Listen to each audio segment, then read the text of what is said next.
Greetings, Retro Zoltan here. Today I'm going to be showing you the RG351MP, which I've been excited to... it's not supposed to do that. Crap, what else do I have?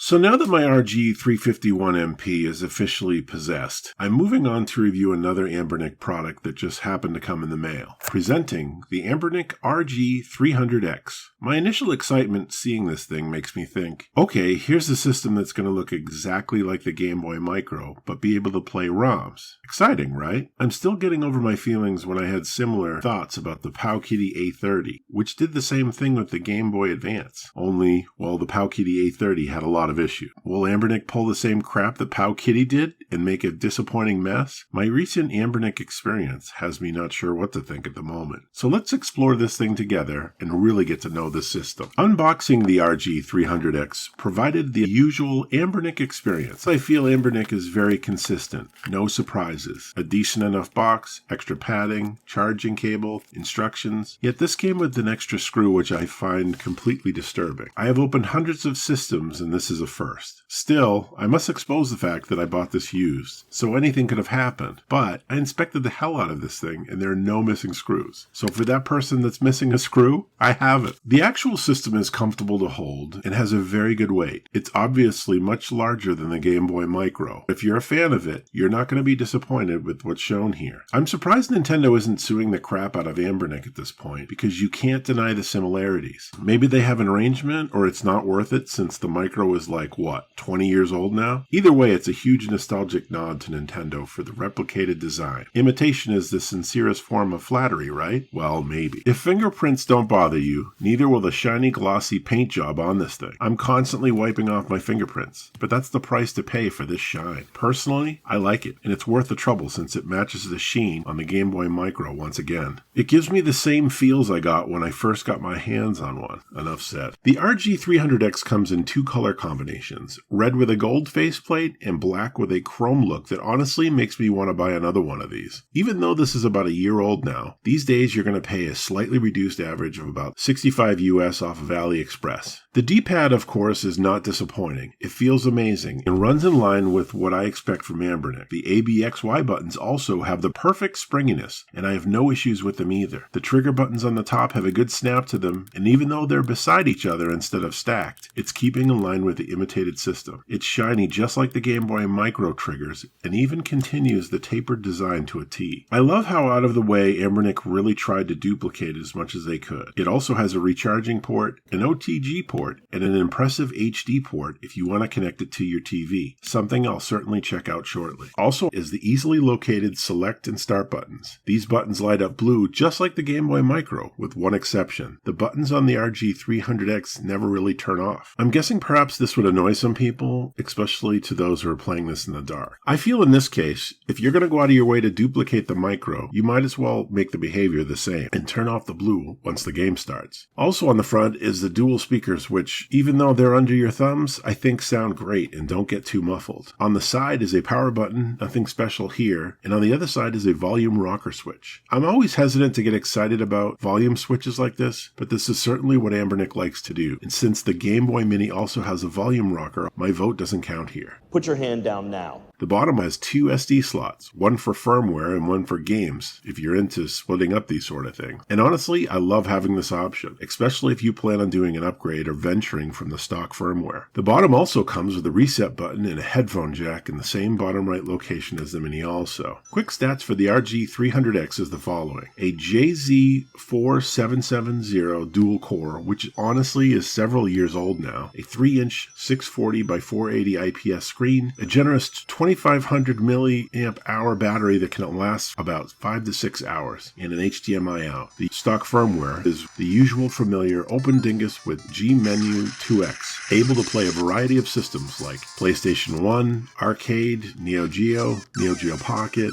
Game Boy, Game Boy Advance, Super Nintendo, Nintendo, Mega Drive, Master System, Game Gear, Atari Lynx, MSX, PC Engine, WonderSwan, and Poke Mini. With a bit of experience, you can also use DOSBox to play your old classics, or have a turn at OpenBore if you're into that sort of thing. Chun-Li kicking ass in Final Fight? Yes, please. And if that wasn't enough, it also comes with a boatload of open source programs like Free Doom and Griffin Legend. Games play okay, with a few exceptions for the most part. And since we are talking the JZ4770 chip, we're going to run into difficulty playing PlayStation 1 games like we did 2 years ago. And if you're wanting to play Dreamcast or Nintendo 64, you're definitely going to have to look elsewhere. If you're like me though, if you're going to be curious about custom firmware, what else can this thing do? After a bunch of investigating, it looks like both Rogue and Atom custom firmware options support the RG300X, but currently don't have an HD port working correctly. By the time you watch this video though, it'll probably be fixed, so it's worth keeping your eye out. I'll link to both of those off the website. With these, of course, you're able to add even more games. Even the Mario 64 port if you're really hurting to play N64 on this thing. Also, using the RG300X to connect to your TV is great, if you have the correct adapter. Since it pretty much feels like a Famicom controller, it's easy to look away and play it like it's whatever system you want it to be. No complaints here. And I'm glad the lights go out once the system is connected to your TV. Fingers crossed they get this working better in the custom firmware. I'd be sad to lose this option. The Anbernic RG300X overall, I feel, is a great system, but perhaps not powerful enough considering others going for close to the same price, especially now, are way more powerful. Despite the fact that the Game Boy Micro didn't meet Nintendo's sales expectations, Anbernic took the gamble and went way out of their way to honor the design that was clearly done to gather nostalgic purchases. But I, for one, am glad they did, and I cherish mine, and will play every Game Boy Advance game I can cram onto this thing. And that's all I have to say about the Anbernic RG300X. I like it, and I may be buying another. But what do you think? And if you find my reviews entertaining, please consider subscribing. It helps me so much. Thanks for watching. Thank you so much for your support, and I'll see you next time. Bye.